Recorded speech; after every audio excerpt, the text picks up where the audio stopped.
Afinal de contas, Jesus realmente ressuscitou dentre os mortos?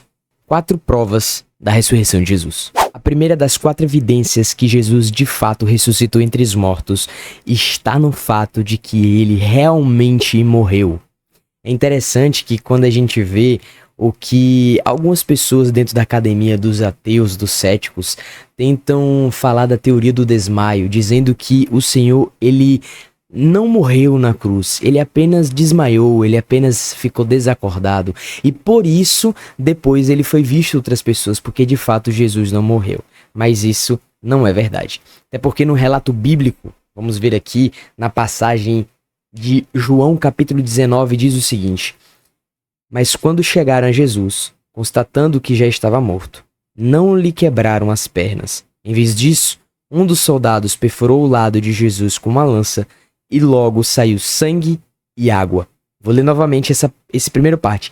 Mas quando chegaram a Jesus, constatando que ele estava morto, ou seja, o Senhor Jesus realmente morreu quando ele foi retirado da cruz. É interessante que tem alguns argumentos, e eu quero indicar para vocês um filme chamado Em Defesa de Cristo, que é um filme de um jornalista chamado Lee Strobel, que ele queria investigar e comprovar que Jesus nunca havia ressuscitado. E para provar que Jesus nunca havia ressuscitado, ele estava querendo provar que Jesus realmente não morreu na cruz. Mas a gente leu aqui nos relatos bíblicos que Jesus realmente estava morto quando os romanos o tiraram da cruz. Outro ponto interessante que diz nessa passagem é um cumprimento de outra profecia que diz que o Messias não teria seus ossos quebrados. O Senhor Jesus não teve seus ossos quebrados. E outra curiosidade científica, que uma teoria muito forte se sustenta, é que pelo fato do soldado ter perfurado a costela de Jesus, ter saído sangue e água, muito provavelmente é por causa do derrame pericárdio, aonde se encheu de água ali na região perto do coração de Jesus.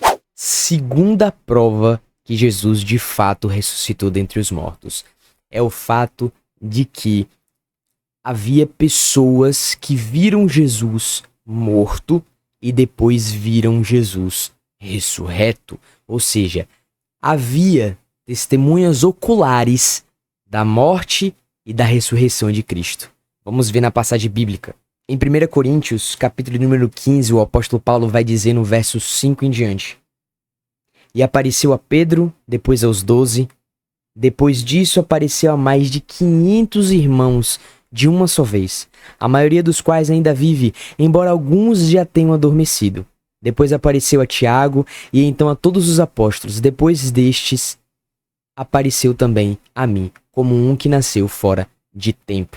Então veja, o apóstolo Paulo está dizendo que Jesus foi visto por mais de 500 pessoas, além dos seus próprios discípulos e apóstolos. Essas pessoas enfatizaram veementemente que viram a Cristo ressurreto.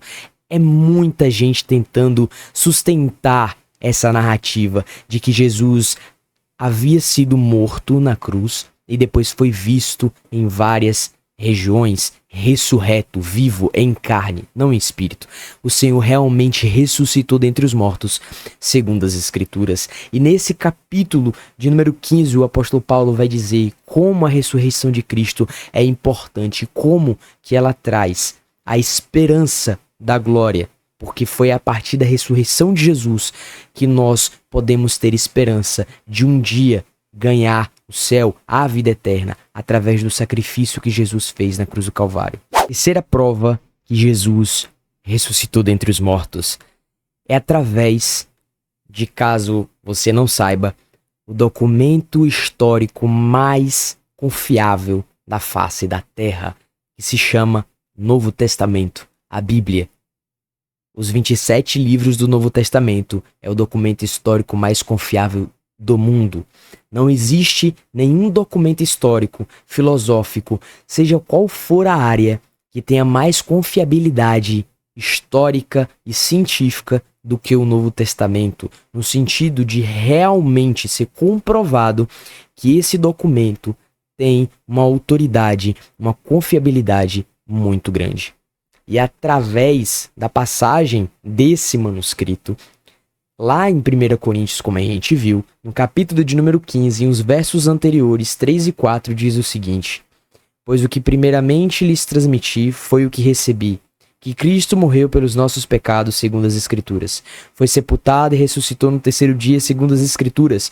Então, o texto histórico mais comprovado do mundo afirma que Jesus realmente morreu e foi visto, ressurreto, 3 dias depois.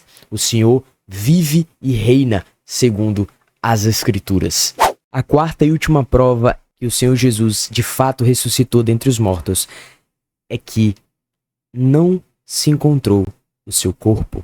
Jesus realmente ressuscitou. A tumba está vazia, o túmulo de Jesus, o sepulcro está vazio. Jesus de fato ressuscitou dentre os mortos. Porque as pessoas que não creem que Jesus ressuscitou dentre os mortos, tem que haver um corpo. Jesus realmente morreu na cruz, como a gente já viu em outros argumentos aqui, que Jesus de fato morreu na cruz do Calvário. Ele foi visto e ressuscitou no terceiro dia. Outro ponto, e como bônus aqui que a gente pode tratar, é que se a gente for observar o que realmente estava acontecendo naquela região, aqueles homens, soldados romanos, eles tinham que comprovadamente matar aquelas pessoas na cruz, porque se assim não fosse, quem seria castigado no lugar dessas pessoas seriam eles. Então, eles eram assassinos profissionais, eles não iam deixar alguém sair de lá vivo. E muito menos Jesus, por ter uma pressão muito grande do sinédrio, dos religiosos, dos fariseus, que queriam caçar e matar Jesus. Mal eles sabiam que eles estavam cumprindo as Escrituras. E o Senhor roga da cruz, dizendo ao Pai: Pai, perdoa-os porque eles não sabem o que fazem. Eles realmente não sabem que eles estão matando o próprio Filho de Deus. E depois que o Senhor realmente morre, e o véu é rasgado, e tem aquele tremor de terra, ali, como aqueles homens devem ter sentido de realmente entender que eles tinham acabado de assassinar o Salvador do mundo, o Filho de Deus. Mas o Senhor veio para redimir aquilo que se havia perdido, eu e você. E nessa Páscoa, celebre a Cristo ressurreto. Mais do que isso, entregue a sua vida para esse Cristo ressurreto. Porque o Senhor tem total interesse de transformar mente, corpo, alma, seu coração. E assim como o profeta Ezequiel disse, que o Senhor possa transformar o seu coração de pedra em um coração de carne que bata primeiramente a Ele. Que Deus te abençoe infinitamente nesta Páscoa e ao longo da sua vida. Espero que eu tenha te ajudado a entender um pouquinho mais sobre a história fantástica de Cristo Jesus. Esse é o vídeo de hoje. Comenta aí o que você acha de tudo isso. Dê like nesses vídeos e se inscreva nesse canal. E tamo junto. Valeu!